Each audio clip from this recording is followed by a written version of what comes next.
എല്ലാവർക്കും പുതിയൊരു സീരീസിലേക്ക് സ്വാഗതം. ഇന്ന് നമ്മളുള്ളത് ലക്ഷദ്വീപിലാണ്. അപ്പോൾ ലക്ഷദ്വീപിൻ്റെ ലോക്കൽ സൈറ്റ് സീയിങ് എന്നുള്ള പരിപാടിയാണ് നമ്മളിന്ന് ചെയ്യാൻ പോകുന്നത്. ലക്ഷദ്വീപിൽ തന്നെ എയർപോർട്ടുള്ള ഏക ദ്വീപായ അഗത്തി ദ്വീപിൻ്റെ ഇടവഴികളിലൂടെയാണ് നമ്മൾ പോയിക്കൊണ്ടിരിക്കുന്നത്. ദ്വീപൊക്കെ ഒന്ന് കറങ്ങി കാണാൻ വേണ്ടിയിട്ട് സൈക്കിൾ റെന്റിന് ഇവിടെ കിട്ടുമെന്ന് പറയുന്നുണ്ടായിരുന്നു. അപ്പോൾ സൈക്കിൾ റെന്റിന് എടുക്കാൻ വേണ്ടിയിട്ടാണ് നമ്മൾ പോകുന്നത്. അപ്പോൾ പോകുന്ന വഴിക്ക് ലക്ഷദ്വീപിലേക്ക് എങ്ങനെ എത്താം, എന്തൊക്കെയാണ് ഇതിനുള്ള പ്രൊസീജിയേഴ്സും പേപ്പർ വർക്ക്സും, അതേപോലെ തന്നെ എത്ര കോസ്റ്റ് വരും നമുക്ക് ലക്ഷദ്വീപ് ഒന്ന് കറങ്ങി കാണാനായിട്ട് എന്നുള്ള കാര്യങ്ങളൊക്കെ പറയാം. ലക്ഷദ്വീപിലേക്ക് വരാൻ പ്ലാൻ ചെയ്ത് കഴിഞ്ഞാൽ നിങ്ങൾ ആദ്യം ചെയ്യേണ്ട കാര്യം എന്താണെന്ന് പറഞ്ഞു കഴിഞ്ഞാൽ പോലീസ് ക്ലിയറൻസ് സർട്ടിഫിക്കറ്റ് എടുക്കണം. നിങ്ങളുടെ അടുത്തുള്ള പോലീസ് സ്റ്റേഷനിൽ പോയിട്ട് നിങ്ങളുടെ പേരിൽ കേസൊന്നും ഇല്ല എന്ന് പറഞ്ഞിട്ട് പോലീസ് ക്ലിയറൻസ് സർട്ടിഫിക്കറ്റാണ് ആദ്യം വാങ്ങേണ്ടത്. അതിനുശേഷം ഈ പോലീസ് ക്ലിയറൻസ് സർട്ടിഫിക്കറ്റ് വെച്ചിട്ട് നമ്മൾ ലക്ഷദ്വീപ് പെർമിറ്റിന് അപ്ലൈ ചെയ്യണം. പെർമിറ്റ് കിട്ടാൻ ഏകദേശം 2 ആഴ്ച മുതൽ 4 ആഴ്ച വരെ സമയം എടുക്കുന്നുണ്ട്. പെർമിറ്റ് കിട്ടിക്കഴിഞ്ഞാൽ പിന്നെ നിങ്ങൾക്ക് ഫ്ലൈറ്റോ ഷിപ്പോ എടുത്ത് ലക്ഷദ്വീപിൽ വരാം. ഷിപ്പിൽ ടിക്കറ്റ് കിട്ടാൻ കുറച്ചുകൂടെ ബുദ്ധിമുട്ടായിരിക്കും. നമ്മൾ ബുക്ക് ചെയ്തിട്ട് മാസങ്ങളോളം വെയിറ്റ് ചെയ്യേണ്ട ഒരു അവസ്ഥയുണ്ട്. കാരണം 1-2 ഷിപ്പ് മാത്രമാണ് ആഴ്ചയിൽ ലക്ഷദ്വീപിലേക്ക് വരുന്നത്. അതിലും ലക്ഷദ്വീപ് നിവാസികൾക്കായിരിക്കും മുൻഗണന ഉണ്ടാവുക. ഫ്ലൈറ്റ് ആകുമ്പോൾ നമുക്ക് കുറച്ചുകൂടെ ഈസി ആയിട്ട് ഇവിടെ എത്താൻ പറ്റും. അപ്പോൾ നമ്മളിത് നമ്മുടെ സൈക്കിൾ റെൻ്റൽ ഷോപ്പിൻ്റെ അടുത്ത് എത്തിയിട്ടുണ്ട്. സൈക്കിൾ മാത്രമല്ല കേട്ടോ, ഇവിടെ സൈക്കിളായാലും ബൈക്കായാലും ആ കിടക്കുന്ന നാനോ കാറൊക്കെ റെൻറ്റിനുള്ളതാണ്. സൈക്കിളിന് വാടക വരുന്നത് 24 മണിക്കൂറിന് 100 രൂപയാണ്. ബൈക്കിന് 300 രൂപയും കാറിന് 1000 രൂപയാണ് റെൻറ്റ് വരുന്നത്. ഇത് 1 അവറിന് സെയിം റേറ്റ് തന്നെയാണ്. 1 അവർ എത്രയാ? സെയിം അല്ലേ? അത് കുഴപ്പമില്ല, അത് പോട്ടെ. നാളെ ഈ ടൈമിന് വന്നാൽ മതി അല്ലേ?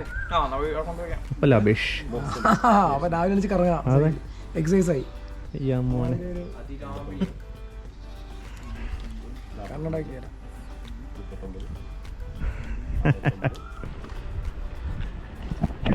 നമ്മളിത് സൈക്കിൾ എടുത്ത് ദ്വീപ് കാണാൻ ഇറങ്ങി.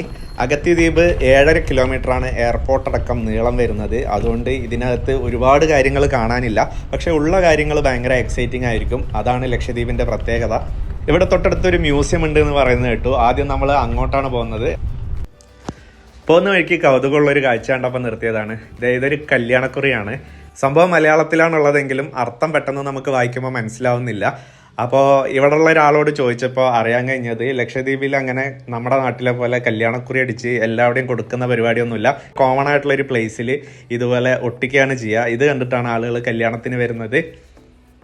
അങ്ങനെ നമ്മളിപ്പോൾ ഗോൾഡൻ ജൂബിലി മ്യൂസിയത്തിൽ എത്തിയിട്ടുണ്ട്. രാവിലെ 10 മണി മുതൽ വൈകുന്നേരം 5 മണി വരെയാണ് മ്യൂസിയത്തിൻ്റെ വർക്കിംഗ് ടൈം. നമുക്ക് എന്തായാലും അകത്ത് കയറി എന്തൊക്കെയാണ് ഇവിടെ കാണാനുള്ളതെന്ന് നോക്കാം. അകത്ത് കയറിയപ്പോൾ ലക്ഷദ്വീപിലെ ഐലാൻഡുകളുടെ ഇതുപോലത്തെ ഒരു മാപ്പ് നമുക്ക് കാണാൻ കഴിഞ്ഞു. നമ്മൾ താമസിക്കുന്ന അഗത്തി ദ്വീപ് ഉൾപ്പെടെ 11ഓളം ദ്വീപുകളുടെ ഡീറ്റെയിൽസ് ആണ് ഇതിലുള്ളത്. ഇതിന് പുറമെ ആൾത്താമസമില്ലാത്ത 25ഓളം മറ്റു ദ്വീപുകളുമുണ്ട്. ആൾത്താമസമുള്ള ദ്വീപുകളുടെ ഡീറ്റെയിൽസ് മാത്രമാണ് ഇതിൽ കാണുന്നത്. എൻട്രൻസിൽ തന്നെ നമുക്കിത് ഒരു ഷിപ്രക്ക് കാണാൻ കഴിയുന്നുണ്ട്. 18-ാം നൂറ്റാണ്ടിൽ ഉണ്ടായിരുന്ന പ്രിൻസസ് റോയൽ ഷിപ്പ് എന്ന് പറയുന്ന ഷിപ്പിൻ്റെ അവശിഷ്ടങ്ങളാണിത്. നമ്മുടെ നാട്ടിലെ മ്യൂസിയത്തിൽ നിന്നൊക്കെ ടോട്ടലി ഡിഫറെൻ്റ് ആണിത്. ഇവർ ഡേ ടു ഡേ ലൈഫിൽ ഇന്നും ഉപയോഗിച്ചുകൊണ്ടിരിക്കുന്ന പല സാധനങ്ങളും മ്യൂസിയത്തിൽ നമുക്ക് കാണാൻ കഴിയുന്നുണ്ട്. പുറത്തുനിന്ന് വരുന്നവർക്ക് ഇത് കുറച്ച് എക്സൈറ്റ്മെൻ്റ് ഉള്ള കാര്യങ്ങളായിരിക്കും എന്നുള്ളത് കൊണ്ടാണ് ഇതുപോലുള്ള ഐറ്റംസ് ഒക്കെ നമുക്ക് കാണാനായിട്ട് മ്യൂസിയത്തിൽ ഇവർ വെച്ചിരിക്കുന്നത്. ഇതിന് പുറമെ ഇവർ വീട് അലങ്കരിക്കാൻ ഉപയോഗിച്ചിരുന്ന കൊമ്പുകളും അതേപോലെ തന്നെ ഒരുപാട് എക്യുപ്മെൻറ്റ്സും നമുക്കിവിടെ കാണാൻ കഴിയുന്നുണ്ട്. നക്ഷത്രങ്ങളെ തിരിച്ചറിയാൻ ഇവർ ഉപയോഗിച്ച എക്യുപ്മെൻറ്റ്സ്, അതേപോലെ തന്നെ നാവിഗേഷന് വേണ്ടി ഇവർ ഉപയോഗിച്ച എക്യുപ്മെൻറ്റ്സ്, ഇതൊക്കെ പല ദ്വീപുകളിൽ നിന്നായി ശേഖരിച്ച് മ്യൂസിയത്തിൽ ഇവിടെ വെച്ചിട്ടുണ്ട്. മ്യൂസിയത്തിലെ പ്രധാന ആകർഷണങ്ങളിൽ ഒന്നാണ് ഈ പൊട്ടിപ്പൊളിഞ്ഞ ബുദ്ധപ്രതിമ. ഇതുപോലുള്ള കാര്യങ്ങളൊക്കെ നിങ്ങൾക്ക് മ്യൂസിയത്തിൽ വന്നാൽ കാണാൻ പറ്റും. ചെറിയൊരു മ്യൂസിയമാണോ, 1/2 മണിക്കൂർ ഉണ്ടെങ്കിൽ നിങ്ങൾക്ക് ടോട്ടലി കണ്ടു തീർക്കാൻ പറ്റും. മ്യൂസിയം കണ്ടു കഴിഞ്ഞാൽ നമ്മൾ നേരെ വന്നിരിക്കുന്നത് ബോട്ട് ജെട്ടിയിലേക്കാണ്. നിങ്ങൾ ആ ദൂരത്ത് കാണുന്നുണ്ടല്ലോ, അതാണ് ലക്ഷദ്വീപിൻ്റെ വാട്ടർ ട്രീറ്റ്മെൻറ്റ് പ്ലാന്റ്. ഇവിടുത്തെ എല്ലാ ദ്വീപുകൾക്കും ഇതുപോലൊരു ട്രീറ്റ്മെൻറ്റ് പ്ലാൻ ഉണ്ടാവും. കടൽ വെള്ളം ശുദ്ധീകരിച്ച് ഇവരുടെ ഡേ ടു ഡേ ആവശ്യങ്ങൾക്കും കുടിക്കുന്നതിനൊക്കെ ആയിട്ട് ഇവർ ഈ വെള്ളമാണ് ഉപയോഗിക്കുന്നത്. ഇത് ഇവിടെ ചരക്കുമായിട്ട് വന്നിരിക്കുന്ന ഒരു ബോട്ടാണ് നിൽക്കുന്നത്. ഇവിടെ നിന്ന് നമുക്ക് ചരക്ക് ഇവരെങ്ങനെയാണ് ഷിഫ്റ്റ് ചെയ്യുന്നുള്ള കാഴ്ചകളൊക്കെ കാണാൻ പറ്റുന്നുണ്ട്. മണലാണ് ഇവരിപ്പോൾ ഷിഫ്റ്റ് ചെയ്തുകൊണ്ടിരിക്കുന്നത്. കൺസ്ട്രക്ഷന് ആവശ്യമായിട്ടുള്ള മണൽ വേറെ സ്ഥലങ്ങളിൽ നിന്ന് ഇവിടെ എത്തിക്കുകയാണ്. ബോട്ട് ജെട്ടിയുടെ സൈഡിൽ ഇതുപോലത്തെ വലിയ വലിയ ഡ്രംസും ടയറും ഒക്കെ ഇവർ കെട്ടിവെച്ചിട്ടുണ്ട്. സാധനങ്ങൾ ഷിഫ്റ്റ് ചെയ്യണ സമയത്ത് ബോട്ട് സൈഡിലിടിച്ച് ഡാമേജ് ആവാതിരിക്കാൻ വേണ്ടിയിട്ടാണ് ഇത് ചെയ്യുന്നത്. അന്താൻ ബീച്ചിലാണ് നമ്മളിപ്പോൾ ഉള്ളത്. ലക്ഷദ്വീപിലെ ഒരു അടിപൊളി ഈവനിങ് സ്പോട്ടാണ് അന്താൻ ബീച്ച്. ഇവിടെ നമുക്ക് കിടിലൻ സൺസെറ്റൊക്കെ കിട്ടും. അത് എക്സ്പീരിയൻസ് ചെയ്യാൻ വേണ്ടിയിട്ടാണ് നമ്മളിവിടെ വന്നിരിക്കുന്നത്. ഒരുപാട് ദ്വീപ് നിവാസികളെയൊക്കെ നമുക്കിവിടെ കാണാൻ കഴിയുന്നുണ്ട്. കാരണം നമ്മുടെ നാട്ടിലെ പോലെ ഇവർക്ക് ഈവനിങ് പോയിട്ട് സ്പെൻഡ് ചെയ്യാൻ ഒരുപാട് ഓപ്ഷൻസ് ഒന്നുമില്ല. കൂടുതൽ ആളുകളും ഈവനിങ് ടൈം സ്പെൻഡ് ചെയ്യാൻ വരുന്ന ഒരു സ്ഥലമാണ് അന്താൻ ബീച്ച്. സ്ഥലങ്ങളുടെ കാര്യത്തിൽ മാത്രമല്ല, സൗകര്യങ്ങളുടെ കാര്യത്തിലും ഇവിടെ ഒരുപാട് പരിമിതികളുണ്ട്. നമുക്ക് 4-5 ദിവസത്തെ ഒരു ട്രിപ്പിന് നമ്മളിവിടെ വരുന്ന സമയത്ത് ഇത് സ്വർഗ്ഗതുല്യമായ ഒരു സ്ഥലമാണ്. പക്ഷേ ദ്വീപ് നിവാസികൾക്ക് അങ്ങനെയല്ല.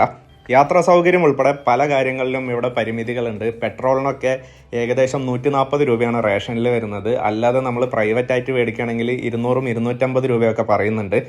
ഇങ്ങനെയൊക്കെയാണെങ്കിലും ഞാൻ എൻ്റെ യാത്രകളിൽ ഇതുവരെ അനുഭവിച്ചിട്ടില്ലാത്തൊരു പ്രത്യേകത എൻ്റെ ലക്ഷദ്വീപ് യാത്രയ്ക്കുണ്ട്. അതിവിടുത്തെ ഭംഗിയുള്ള കടലോ മനോഹരമായ സ്ഥലങ്ങളോ അല്ല, നേരെ മറിച്ച് ഇവിടുത്തെ മനുഷ്യരാണ്. ലക്ഷദ്വീപിലെ ആളുകളുടെ സ്നേഹത്തെ പറ്റിയൊക്കെ നമ്മൾ ഒരുപാട് കേട്ടിട്ടുണ്ടാവും. ഇവിടെ വന്ന ഒരു യാത്രികനും അത് അനുഭവിക്കാതെ തിരിച്ചു പോയിട്ടുണ്ടാവില്ല. തിരിച്ചു പോകുമ്പോൾ ഏതെങ്കിലും ഒരു ദ്വീപ് നിവാസി അവരെ സ്നേഹം കൊണ്ട് സ്വാധീനിച്ച ഒരു കഥയെങ്കിലും പറയാനുണ്ടാവും.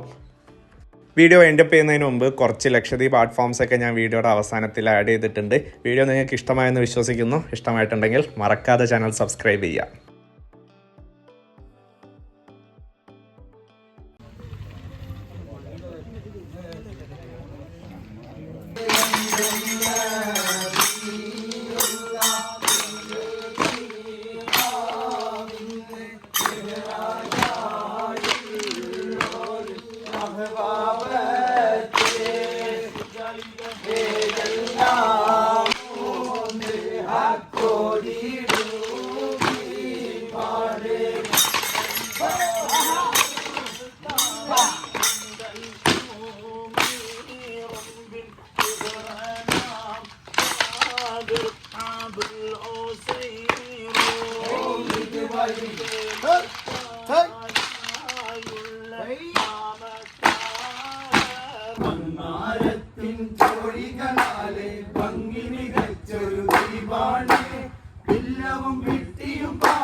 വട്ടി ചാളയെടുത്ത് ചൂരകുലത്തലിലറിയുന്നു